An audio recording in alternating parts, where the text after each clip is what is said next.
एक बाप अपनी कहानी यूं सुनाता है। एक दिन मेरी बेटी अपनी नन्ही बच्ची को साथ लेकर मेरे दरवाजे पर आ खड़ी हुई, आंखें सूजी हुई, आवाज भरी हुई। वो अपने शौहर से नाराज थी। ये पहली बार नहीं था, पहले भी ऐसा होता था और मैं हर बार उसे समझा बुझाकर वापस भेज देता था। मैं कहता था, बेटा घर बनाना आसान नहीं होता, उसे संभालना पड़ता है। मगर इस बार उसने साफ कह दिया, मैं वापस नहीं जाऊंगी। मैंने उसकी बात सुनी और मुझे अंदाजा हो गया कि कसूर ज्यादा उसके शौहर का है। फिर भी मैंने उसे नरमी से कहा, बेटा वो तुम्हारा शौहर है, तुम्हारी बच्ची का बाप है, मैं खुद तुम्हें वापस लेकर जाऊंगा। मैं उसे लेकर उसके घर पहुंचा। दरवाजे के सामने रुक कर कहा, तुम पहले जाओ, दस्तक दो। दरवाजा खुला और जो अल्फाज मैंने सुने वो आज तक मेरे दिल में गूंजते हैं। उसने सख्ती से कहा, अगर तुम्हारे घर वाले तुम्हें खुला सकते थे तो वापस क्यों आई हो? मैं वहीं जम गया, जैसे किसी ने मेरे सीने में आग भर दी हो। उसने मुझे देखा तो घबरा गया, बोला, आइए चचा जान। मगर मैंने उसकी आंखों में देखकर कहा, बेटा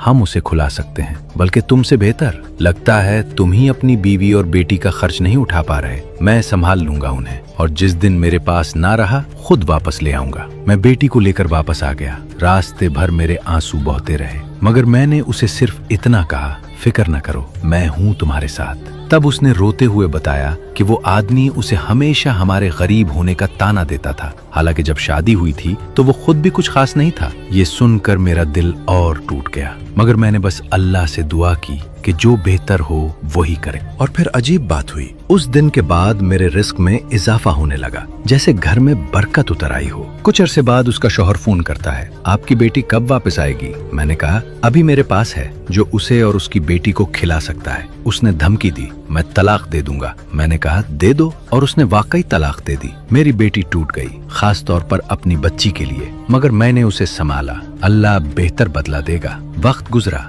और अल्लाह ने वाकई करम किया। एक नेक, समझदार और खुशहाल घराने का लड़का रिश्ता लेकर आया। उसने मेरी बेटी को उसकी बच्ची समेत कबूल किया। वो शादी हुई और मेरी बेटी की जिंदगी बदल गई। सुकून, इज्जत, खुशी, सब कुछ वापस आ गया। फिर एक दिन वो दोबारा मेरे पास आई, इस बार गुस्से में। मैंने बात सुनी तो समझ गया कि इस बार गलती उसी की है। मैंने कहा, चलो मैं तुम्हें खुद वापस छोड़ाता हूँ। रास्ते में मेरा दिल धड़क रहा था, डर था कि कहीं फिर वही अल्फाज न सुनने पड़ी। हम दरवाजे पर पहुंचे। मैंने कहा, बेटा दस्तक दो। वो हिचकिचाई, मगर मैंने हिम्मत दी। दरवाजा खुला और उसके शौहर ने मुस्कुरा कर कहा, सच कहूँ तो घर तुम्हारे बगैर सोना हो गया था। फिर मेरी तरफ देखा और बोला, आइए चचा जान, आप आए तो घर रोशन हो गया। बस वो लम्हा ऐसा था कि मेरी आंखों से आंसू बह निकले। वो घबरा गया, क्या हुआ? मैंने बमुश्किल कहा, ये गम के नहीं, खुशी के आंसू हैं। आज मुझे यकीन हो गया कि मेरी बेटी महफूज है। अब मेरा दिल मुतमईन है। ये कहानी मुझे एक बात सिखा गई,